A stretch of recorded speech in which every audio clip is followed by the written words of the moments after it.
நிச்சயம் ஸ்டான்லியில் நடைபெறுகிற இந்த பட்டமளிப்பு விழாவில் நான் மகிழ்ச்சியோடு தெரிவித்துக் கொள்வது, எனக்கு ஒரு நல்ல நம்பிக்கை இருக்கிறது. காரணம், ஸ்டான்லியில் படித்த நீங்கள் மிக திறமையான மாணவர்களாக இருப்பீர்கள். நிச்சயம் மெரிட்டில் அந்த MRP தேர்வில் வெற்றி பெற்று தமிழக அரசின் மருத்துவர்களாக விரைவில் வலம் வருவீர்கள் என்பது என்கின்ற நம்பிக்கை எனக்கு இருக்கிறது.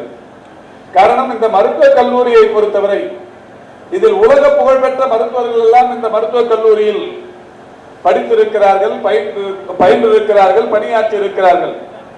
பெருமதிப்பிற்குரிய பேராசிரியர் சேஷையா மருத்துவத்துறையின் உயரிய விருதான PC ராய் தேசிய விருதை பெற்றவர், பத்மஸ்ரீ விருதை பெற்றவர். அவர் படித்த கல்லூரி இந்த ஸ்டான்லி மருத்துவக் கல்லூரி.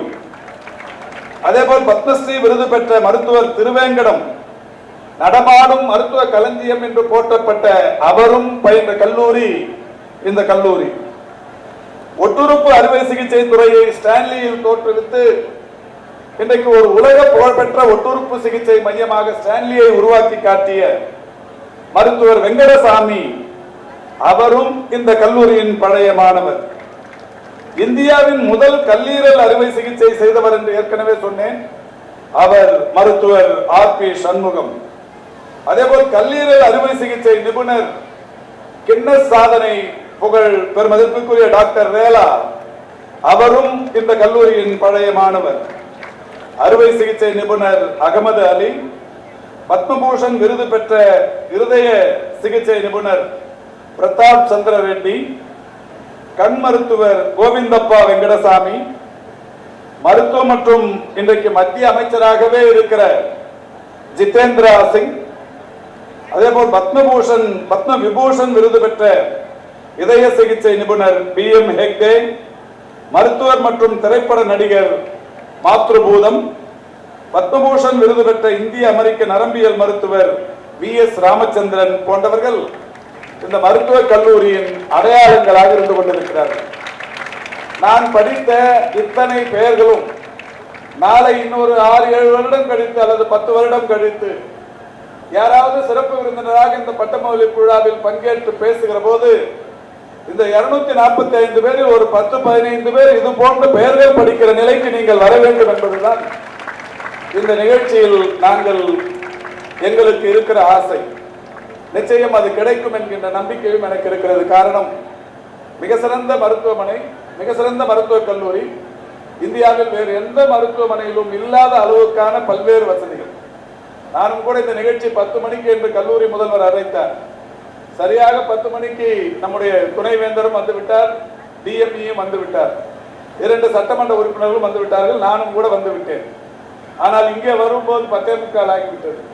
நீங்கள் கூட நினைக்கலாம், அமைச்சர்கள் என்றால் தேதி கொடுத்தால் நேரம் கொடுத்தால் சரியான நேரத்திற்கு வராமல் இருப்பவர்களுக்கு பெயர் தான் அமைச்சர்களாக என்று கருதக்கூடும். அப்படி இல்லை. நான் எல்லாம் தேதியோ நேரமோ கொடுத்தால் 10 என்றால் 9:55க்கு அங்கே நிற்பேன். அந்த வகையில் நான் சரியாக வந்து விட்டேன். இங்கே காலம் கடந்து வந்ததற்கு காரணம் உங்களுடைய முதல்வர் தான்.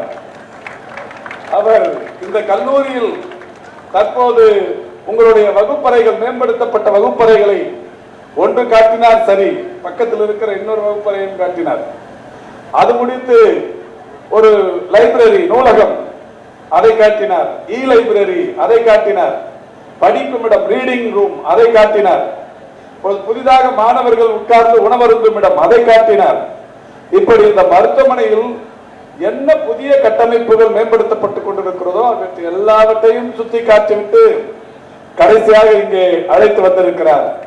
அந்த அளவுக்கு நம்முடைய கல்லூரியின் முதல்வராக இருந்தாலும் இந்த கல்லூரியில் பணியாற்றி கொண்டிருக்கின்ற துணை முதல்வர், சூப்பர்டென்டென்ட், RMO, பேராசிரியர் பெருமக்கள், மருத்துவர்கள், உதவி பேராசிரியர்கள் போன்ற எல்லோருமே மிகுந்த ஆத்மாத்மான உணர்வோடு இந்த கல்லூரியை இன்றைக்கு மேம்படுத்திக் கொண்டிருக்கிறார்கள். இன்னமும் இந்த கல்லூரி மேம்படுத்துவதற்கு இன்னும் ஒரு கூடுதல் பலமாக VC இங்கே வந்திருக்கிறார்.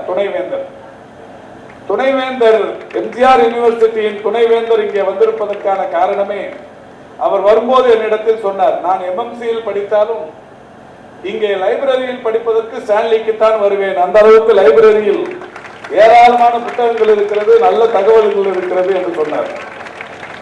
அவர் இங்கே வந்ததற்கு காரணம் நம்முடைய கல்லூரியின் முதல்வர் அவர்கள் இன்னமும் நம்முடைய பல்கலைக்கழகத்தின் நிதி உதவியை பெற்று அடுத்தடுத்த ஆண்டுகளில் இந்த வகுப்பறைகளை மிக சிறந்த வகுப்பறைகளாகவும் தேர்வு மையங்களை மிக சிறந்த தேர்வு மையங்களாகவும் டிஜிட்டல் போன்ற அதிநவீன தொழில்நுட்பத்துடன் கூடிய வசதிகளை இந்த கல்லூரியில் ஏற்படுத்துவதற்கு நிதி ஆதாரத்தை பெறுவதற்குத்தான் மிகுந்த உஷாரோடு அவருடைய தேதியினையும் பெற்றிருக்கிறார் கல்லூரியின் முதல்வர்.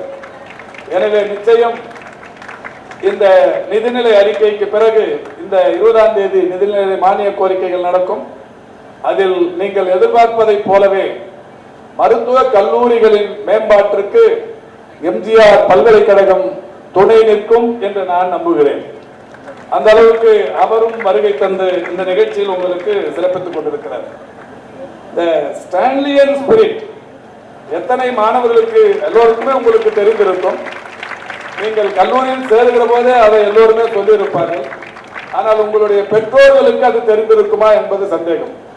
அதனால் மீண்டும் ஒரு முறை அதை ரிப்பீட் செய்வதில் நான் பெருமைப்படுகிறேன். 1975ஆம் ஆண்டு இந்த பல்லவன் போக்குவரத்து என்று அப்போது இருந்தது. அப்போது அதனுடைய எண் 37. ஒரு 37ஆம் நம்பர் பல்லவன் போக்குவரத்துல ஸ்டான்லி ஸ்டூடெண்ட்ஸுக்கும் ஏன்னா ஸ்டூடெண்ட்ஸ் சொல்றது ஒருத்தருக்கு, ஸ்டான்லி ஸ்டூடெண்ட்டுக்கும் அங்க இருக்கிற கண்டக்டருக்கும் தகராறு ஆயிருக்கு. பொதுவாக சின்ன வயசுல அது மாதிரி நடக்கிறதெல்லாம் சகஜம் தான், நடக்கலன்னா தான் தப்பு. அப்ப ஒரு சின்ன வாய் தகராறு அது மாதிரி நடந்திருக்கு. அவர் என்ன பண்ணாருன்னா அந்த கண்டக்டர் அடுத்த ஸ்டாப் வரும்போது பஸ்ஸை எடுத்துட்டு போய் நிறுத்திட்டு போலீஸ் ஸ்டேஷன்ல கம்ப்ளைண்ட் பண்ணியிருக்கிறார். இது மாதிரி ஸ்டான்லி ஸ்டூடெண்ட் ஒருத்தர் என் கையில தகராறு பண்ணிட்டாரு அப்படின்னு. அப்ப போலீஸ்காரங்க கேட்டிருக்காங்க, ஸ்டான்லி ஸ்டூடெண்ட் ஒருத்தர்னு சொன்னா நாங்க எப்படிங்க அடையாளம் கண்டுபிடிக்கிறது? இப்போ 250 பேர் படிக்கிறீங்க, அப்ப எப்படி 100ஆவது இருப்பீங்க? 100 பேர்ல நாங்க எப்படி அவர் அடையாளம் கண்டுபிடிக்கிறதுன்னு கேட்டிருக்காங்க. அப்ப கண்டக்டர் சொல்லியிருக்கிறாரு, 9 பேர் வந்தாங்க, அதுல எங்கையில தகராறு பண்ணவர் மொட்டை அடிச்சிருந்தாருன்னு சொல்லியிருக்காங்க. அப்போ இந்த தகவல் தெரிஞ்சு போச்சு யாருக்கு? இந்த 9 பேருக்கு. போலீஸ் ஸ்டேஷன்ல இந்த 9 பேரை கூப்பிடுறாங்க. 9 பேரும் மொட்டையா போறாங்க. போலீஸ் ஸ்டேஷன்ல கூப்பிடுறாங்கன்னு தெரிஞ்ச உடனே 9 பேரும் மொட்டை அடிச்சுன்னு போறாங்க. அப்ப ஒரு மாணவரை காட்டி கொடுக்க கூடாது, நம்முடைய சக மாணவருக்கு பாதிப்பு ஏற்பட்டுவிடக் கூடாது என்பதற்காக 9 மாணவர்களும் மொட்டை அடித்துக் கொண்டு நீ யார் அடையாளம் காட்டியே காட்டுன்னு சொல்லியிருக்கிறாங்க. அப்ப கண்டக்டர் சந்தோஷப்பட்டு இவங்களுடைய ஒற்றுமையை நினைத்து பெருமைப்பட்டு கட்டி கொடுத்து விட்டு சென்றாராம்.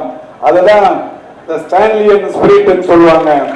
அந்த வகையில் இந்த ஸ்டான்லி மருத்துவக் கல்லூரியில் மருத்துவம் படிக்கிற மாணவர்கள் ஒரு மிகப்பெரிய அளவில் இன்றைக்கு எல்லோராலும் மதிக்கக்கூடியவர்கள். பாதகம் செய்பவரை கண்டால் நாம் பயங்கொள்ளலாகாது பாப்பா, மோதி மிதித்து விடு பாப்பா, அவர் முகத்தில் உமிழ்ந்து விடு பாப்பா. அண்மை செய்திகளை உடனுக்குடன் தெரிந்து கொள்ள இணைந்திருங்கள் இயம்நாடு தொலைக்காட்சியுடன்.